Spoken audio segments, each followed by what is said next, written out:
কখনো চিন্তা করে দেখেছো তুমি তোমার পছন্দের বেস্ট ফ্রেন্ডদের সাথে কক্সবাজারের সমুদ্র ভ্রমণ করতে পারবে, সারা দিন সারা রাত তাদের সাথে আড্ডা দিয়ে সময় কাটিয়ে দিতে পারবে, তাদের সাথে একসাথে সূর্যাস্ত দেখতে পারবে, বিভিন্ন গেম খেলে তাদের সাথে হার জিতের যে আনন্দটা আছে সেটা ভাগ করে নিতে পারবে। আমার জন্য তো এটা একদমই ইম্পসিবল ছিল। তবে এবার আমি আমার ফ্যামিলি এবং ফ্রেন্ডস দুজনের সাথেই কিন্তু কক্সবাজার ট্যুর দিয়ে এসেছি। আর ফার্স্টেই দেখতে পাচ্ছ আমরা একটা অ্যাপার্টমেন্টে উঠে গিয়েছি। এই অ্যাপার্টমেন্টগুলোতে 2-3টা রুম থাকে, সাথে কিচেন ওয়াশরুম সবই থাকে। তো ফার্স্টে তারা আমাদেরকে খুবই নোংরা একটা রুম দিয়ে দিয়েছিল, যে রুমটা মোটামুটি সুন্দরই ছিল। এখানে শুধুমাত্র 2টো বেডরুম আর একটা ওয়াশরুম ছিল আর বারান্দা ছিল। তবে সেটা আমাদের মোটেও পছন্দ হয়নি, অনেক বেশি নোংরা ছিল। আমরা তো সাথে সাথেই সেটা ক্যান্সেল করে ফেলেছি।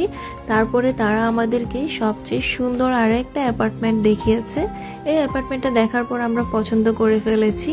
তারপরে তারা সবকিছু ক্লিন করে দিয়েছিল আর আমরা এখানেই উঠেছি আর আজকে এখানেই থাকবো আমরা। আর প্রত্যেকটা রুম এখানের অনেক বেশি সুন্দর ছিল।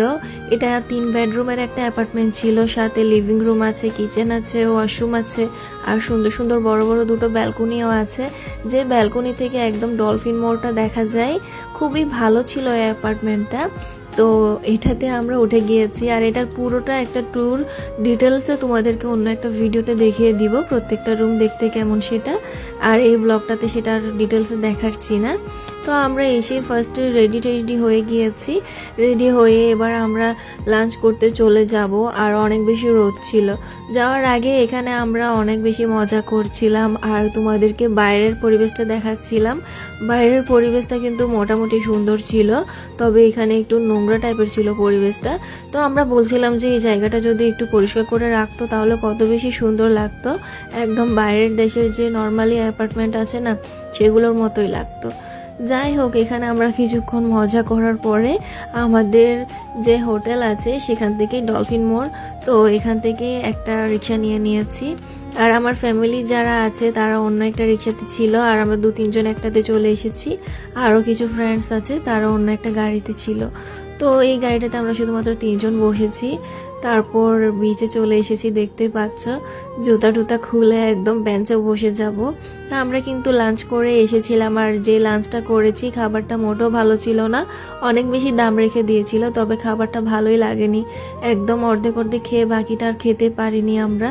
যাই হোক, এখন এই জায়গাটাতে বসে থাকবো যতক্ষণ না পর্যন্ত সূর্য ডুববে।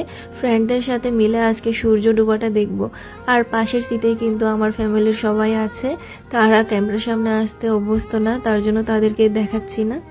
যেহেতু ডাবল সিট ছিল এটাতে ঘন্টায় 60 টাকা করে নিয়েছিল। আর আমাদের যে হোটেলটা আছে না সেটার ডিটেলসটা আমি তোমাদেরকে পরবর্তী ব্লগে দেখিয়ে দিব, কারণ আমরা অনেকে আছি যারা ফ্যামিলি ফ্রেন্ডসদের নিয়ে আসি। তো সেখানে আলাদা আলাদা রুম হলে কিন্তু ভালো লাগে না। যদি একটা অ্যাপার্টমেন্টে আমরা উঠে যাই তাহলে কিন্তু সবাই মিলেমিশে একসাথেই থাকতে পারি। দেখতে দেখতে কিন্তু সূর্য ডুবার সময়টা চলেই আসছিল। আর আমার থেকে তো এখানে বেঞ্চ থেকে উঠতে ইচ্ছা করছিল না। আমার ফ্রেন্ডরা বলছিল যে পা ভিজিয়ে আসতে পানি থেকে, কিন্তু আমি একবার যে এখানে বসেছি একদম সূর্য ওঠার আগ পর্যন্ত এখান থেকে উঠেই নেই, কারণ আমার একদমই উঠতে ইচ্ছা করছিল না। ইচ্ছা করছিল এখানেই ঘুমিয়ে পড়ি, যেহেতু আমরা জার্নি করে এসেছি আর একটা মোটামুটি ভালোই জার্নি ছিল। তবে চট্টগ্রামের মানুষ হওয়াতে আমরা অত লম্বা একটা জার্নি করতে হয় না, 3-4 ঘন্টা জার্নি করলেই আমরা কক্সবাজার চলে আসতে পারি। আর এখানে আমাদের যে ভাই আছে সে ভাই ছোট বোনের সাথে ভিডিও করছিল আর আমরা এটা সেটা বলে অনেক বেশি মজা করছিলাম। আসলে আমরা ফ্রেন্ডসরা আসলেও আমরা ফ্যামিলির মতোই। এখানে আমার যারা বান্ধবীরা আছে তারা আমাদের বোনের মতো, আর এই ভাই হচ্ছে আমাদের একমাত্র ভাই, যাকে আমরা সকলে আমাদের নিজেদের ভাইয়ের মতোই অনেক বেশি পছন্দ করি। তো দেখতে পাচ্ছ সূর্য ডুবার সময়টা চলে এসেছে। আর সূর্য ডুবার আগে কিন্তু আমি একবার উঠেছিলাম, উঠে আমরা কিছু ছবি তুলে নিয়েছিলাম। ছবিগুলো বেশ ভালোই এসেছিল। আর সূর্য ডুবার আগ মুহূর্তে কিন্তু ভিডিওটা একটু অন্ধকার উঠছিল। যাই হোক, ব্যাপার না, আরও কিছু দিন আছে যেগুলোতে আমরা আরও বেশি এনজয় করব। আশা করছি আমার আজকের ব্লগটি তোমাদের অনেক বেশি ভালো লেগেছে। তো রাতে এসেই দেখতে পাচ্ছ আমরা এখানে গেম খেলা শুরু করে দিয়েছি সবাই মিলে। গেমের শুরুতে তো মনে হচ্ছিল আমি হেরে যাব, তবে একে একে আমি সবাইকে কেটে টেটে জিতে গিয়েছিলাম, আর বাকিরা ফার্স্ট সেকেন্ড থার্ড এমন হয়েছে।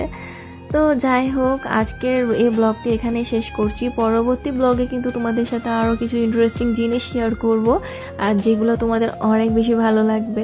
আজকের মতো বিদায় নিচ্ছি, সবাই খুব ভালো থাকবে। আল্লাহ হাফেজ।